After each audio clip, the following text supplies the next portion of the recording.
Hello, my name is Vortex Warp, and welcome back to another Minecraft Redstone video. And this is my first Redstone tutorial on the Bedrock edition of Minecraft. So that isn't Java edition, so if you're playing on Java edition, this tutorial is not for you. I've got a 3x3 door down in the description that you can check out. And Bedrock edition is the edition, the Windows 10 edition, it's the Pocket edition, and it's the edition on newer consoles, for example, the Nintendo Switch. So make sure to Google, just check that your edition is Bedrock edition, because otherwise this door will not work. So this door is a flush 3x3 piston door, which means that it's completely flush and hidden with the wall. So if you didn't know it was there, then it's completely unidentifiable. And it's 4x9x10, so it's really compact at only 360 blocks. So if I open it up, you can see the opening is fairly smooth and quick. And the floor hasn't got any slime blocks on, which is something I really wanted to try and avoid with this design. Because if you walk in, you don't want to be slowed down by the slime blocks. So as you can see, it works a treat. You can just simply walk through and go out the other side, and then you can simply close it behind you. So this door is super compact, as I said, at only 4x9x10. As you can see, I'm just going to fly around it here. This is it from the back side. So it's only flush from one direction, but it is still a flush 3x3 piston door. Now, of course, if you wanted to make this door hidden, you probably wouldn't just have a lever on the outside that opened the door, because that is fairly obvious. You'd probably want to hide this away, and you'd also want it accessible from both directions. So later on in the tutorial, after I've shown you how to build the door, I will go over some ways that you can hook up a button to this, a hidden activation device, and also have it activatable from both sides. But for now, I'm just going to crack on with the tutorial. To build this door, you're going to need 20 redstone repeaters, 25 redstone dust, 11 immovable objects, 4 redstone torches, 7 redstone blocks, 20 sticky pistons, 16 slime blocks, 3 observer blocks, and of course a couple of stacks of regular blocks. So you'll want to start just by marking out the frame of the door. So this is simply a 3x3 cavity in the place where you want to actually build the door. And then we're going to come around to the other side. I'm going to break away these 3 bottom blocks. We're going to come down with the temporary block and place 3 sticky pistons facing upwards like so. Then we're going to break this temporary block and come down again to here. Place 3 blocks across and 1 block here. Then we're going to come around to the side. We're going to place 4 blocks across like this. And of course, as I'm doing this, you'll probably want to pause the tutorial just so you can get a grasp of what I'm doing in a slower speed. So you'll come up like this with some more temporary blocks, and then you'll place an immovable object here like so. So I'm going to replicate that on the other side now.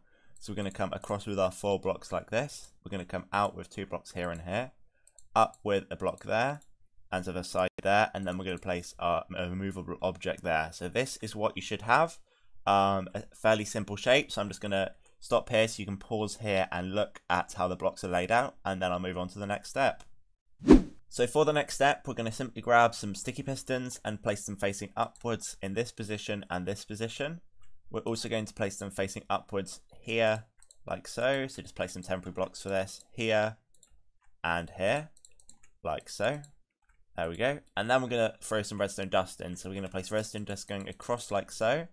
And then in all of these spaces like so, and up to here. So this is where all your redstone dust should be. Up once again, pause here so you can just see where all of the redstone dust is. Then what you want to do is grab some redstone repeaters, and you're going to place a redstone repeater here on 4 ticks, and a redstone repeater here on 4 ticks, and then we're simply going to come to this side and do the same exact thing. So here on 4 ticks and here on 4 ticks. Next, we're going to come to either side, and we're going to go up by 6 blocks with the slime blocks. So that's 2, 3, 4, 5, 6. And then we're going to go across by 1, and we're going to place a block of redstone on top of those 2 slime blocks. I'm going to do the same on the other side. So we're going to go up by 1, 2, 3, 4, 5, 6. Across by 1, and then place a redstone block on top of both of those. And we're also going to place redstone blocks on these 3 blocks here, and we're going to place regular blocks on these 3 blocks here, like so. And that is that step done. Next, we're going to come over to the sides, and we're going to place a redstone torch on top of this immovable object with a immovable object on top of that. We're then going to have a redstone torch on the side of that immovable object on top of that immovable object, and then a regular block next to that. Then we're going to place 2 redstone dusts on top of that. We're going to come in with 4 pistons, and we're going to place them there, there, there, and there. And then we're going to come around here. We're simply going to break these blocks away temporarily, place 2 pistons here, and then place 2 of our door blocks here. and then we can cover that back up. And then we're going to simply come to the other side. So we're going to place a redstone torch on top of this immovable object, another immovable object on top of that redstone torch. Then we're going to place a redstone torch on the side of this immovable object on top of this immovable object, a regular block on top of this torch, and then we're going to place 2 redstone dusts on top of those 2 blocks. We're then going to do our 4 pistons once again, so 1, 2, 3, 4. We're going to come around to the front. We're going to break these blocks away temporarily. We're going to place our 2 pistons and our 2 door blocks, and then we're going to replace our blocks there. So that's that, and those 2 sides are identical, so I'm just going to fly around them for a bit, as you can see. So we've got this coming up here like so, into these blocks, and then these blocks have blocks on their sides like this. And that is that step done. Now is a good time to place in all of the rest of the door blocks. So this is all of the blocks just in the corridor around. So you're going to fill in the floor like so, and then under these pistons like so, and behind these pistons up to here. Then we're going to replace the front 3 blocks with blocks like so. We're going to place 2 obsidian on either side and 2 regular blocks here. Then we're going to come behind here, we're going to place a sticky piston facing this direction, and then we're going to place 2 slime blocks like so. Then we're going to simply come in front of this slime block and place another block like so. And then we're going to place 3 temporary blocks upwards and break these 2 away. And then we're going to place 2 downwards facing sticky pistons. So you may need to break some of your blocks in order to do this, like so. Ensure to replace your blocks afterwards. And then break away this block here, and that is that step done. Okay, for this next step, we're going to grab an immovable object and simply place it here on the left side next to that piston. So this is the back side of the door. And then we're going to simply place 2 redstone repeaters on 4 ticks running into here, like so. And then we're going to grab 3 redstone dust, put it there, and then we're going to grab 2 redstone dust and put it there with a regular block in this place here. So this next step we're going to replicate on both sides of the door. So we're going to simply come over to this redstone block here, and we're going to place a movable object next to that with a regular block next to that immovable object, and a regular block here as well, so next to that piston. And then we're simply going to place in a redstone repeater on 3 ticks and a redstone repeater on 1 tick like so. And then we're going to replicate it on the other side. So next to this redstone block, we're going to place an immovable object. Then we're going to place an immovable object here and a movable object here. Then we're going to grab our redstone repeaters and replace 1 on 3 ticks and 1 on 1 tick like so. From the back side of the door once again, we're going to come over to the left hand side, and next to this immovable object, we're going to place another immovable object. We're then going to place a 1 tick repeater on top of that, running into a block, so just place a temporary block down here, and that block is going to have redstone dust on top of it. Then we're going to place a block on top of this repeater, make sure to hold shift so you don't change the delay, and then a redstone repeater coming out like that on 1 tick. Then we're going to have another block here, so just place a temporary block down here, and then we're going to go 1, 2, 3, 4 blocks across, and we're going to place repeaters, and all of these repeaters are going to be on 4 ticks going across. Then we're going to place an observer block coming out of the side of that last repeater, running into a block like so. For the final step now, we're going to come over to the front side of the door, and on the right hand side we're going to place a block next to that slime block. Then we're going to place a temporary block and an observer block facing upwards and break away that temporary block. On top of this observer block, we're going to place another block, and then we're going to go across by 1, 2, 3 blocks and place a block here. Then on top of here, we're going to place 3 repeaters. The first 2 are going to be on 4 ticks like so, and the last one is going to be on 3 ticks. So make sure that last one is on 3 ticks. Then we're going to come over to this side. We're going to have an observer block facing upwards, running into a block, and then a repeater running across on 1 tick there. And then we're going to hold shift and place a block on top of this repeater. Then we're going to place 2 redstone dust here, and then have a block here. And that is our door done. To power the door, we're simply going to want to power this bottom circuit here, so this redstone dust. And the easiest way to do this is to simply place a redstone dust here, and then place a lever here on top of that. And as you can see, the door functions like so. And I'll just show you the opening. And there you go. In order to activate the door from both sides, there are 2 methods you can use. One is the pulse extender method, and the other one is using a T flip-flop. I'm going to show you both methods, and you can decide which one you prefer. So first, the pulse extender method. So since the door is currently open, we're going to need to invert the signal. So first we're going to have a redstone torch here, and that should close the door up. So in its default state, it will be closed. Then we're going to need to build the pulse extender. So For this, I'll just simply build this circuit and show you what it is. So it's simply a circuit like this that goes round, and I'm going to extend this out a little bit more. So this is a classic pulse extender. If you search a pulse extender up, this is probably the circuit you will see. It's simply comparators running in a loop connected by redstone dust, and this block can be here because these comparators power this block, which powers this redstone. And then we're going to simply want to have our input. So in this case, I'm going to use pressure plates, but you could use a button as well. And then we're going to simply hook this up. So we're going to have a redstone dust under this pressure plate, so it's powered. And then we're going to have a redstone repeater running into that pulse extender. And then if you stand on this pressure plate, the door opens up. And then if you stand off of it, the door will close again after a short delay. So this delay simply allows you time to walk through the door.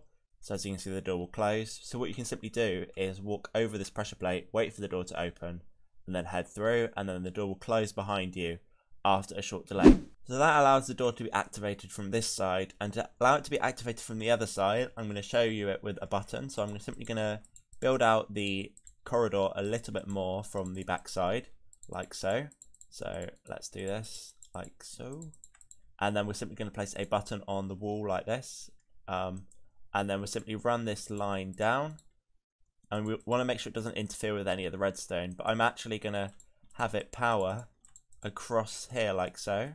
So this line will power down, and we'll have a repeater running into this pulse extender. So both circuits need to power the same pulse extender. And you need a repeater there so that it's at top signal strength when it enters the pulse extender. And then you want to make sure it doesn't power. So if you want to run it right next to it, you're probably going to need to use a lot of repeaters. But alternatively, you can simply run it like one block away. So you can have redstone here, you can have a regular one here, but you're going to need a redstone repeater here and here, like so. And so when we press this button, the door should simply open up, and that will allow us to walk through.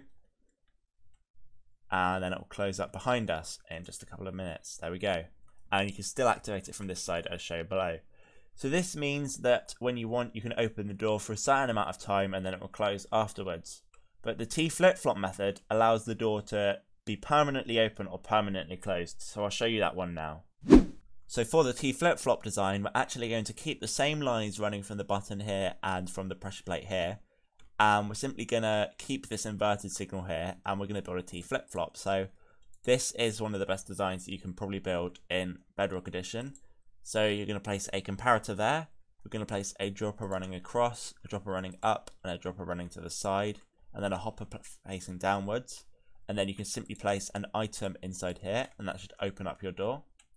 And then you just need to simply power this dropper directly with your two lines. So one of the best ways to do this, you just place some redstone running across like this, and you're going to want to loop this redstone round here. Obviously, you can run the redstone however it fits your needs. You don't have to run it exactly how I've run it, but that works a treat. And simply whenever you stand on this pressure plate, it will close the door, or it will toggle the state of the door. So we can stand on it again, and the door will actually open. And the same thing applies. We can use this button to do the same exact thing. Now, one thing that we do have to worry about when using the T flip-flop design is that if you activate the pressure plate twice, so for example you do this and then you do this, it can actually cause the door to break. Although in this case it's actually been fine, but there is occasion where it can break, so you can always hook up a pulse extender to the T flip-flop. So have a pulse extender before the T flip-flop, and that way that issue is solved. But now I'm going to move on to the hidden redstone activation devices. So for the hidden activation input, I've simply rebuilt the pulse extender design, and I'm going to be building a design where you throw an item onto a specific spot on the ground and that opens up the door. So I'm going to choose a spot, so I'm just going to choose this spot over here, and we're going to head down underneath that, and we're going to place a chest over to the side here, and then we're going to place a hopper running into the chest. So the hopper is underneath our block that we chose. Then we're going to place a rail with a minecart with hopper on top of that rail. Then to the side, we're simply going to have a comparator running out of this hopper with a repeater leading out of that, powering into our pulse extender. Then, whenever we throw an item onto the ground, like so, it will be picked up and the door will open up, and then it will shortly close again afterwards. Now, of course, you're obviously going to replace this with a block so it's completely hidden and no one will know apart from you how to open the door. So then you can simply throw an item on the ground and enter into the door. So that's that, and of course this button on the other side still works. So thanks for watching, guys. If you've enjoyed, remember to leave a like, comment and subscribe down below. My name's been Vortex Warp, and this video has sadly come to an end. Goodbye, guys. See you in the next one.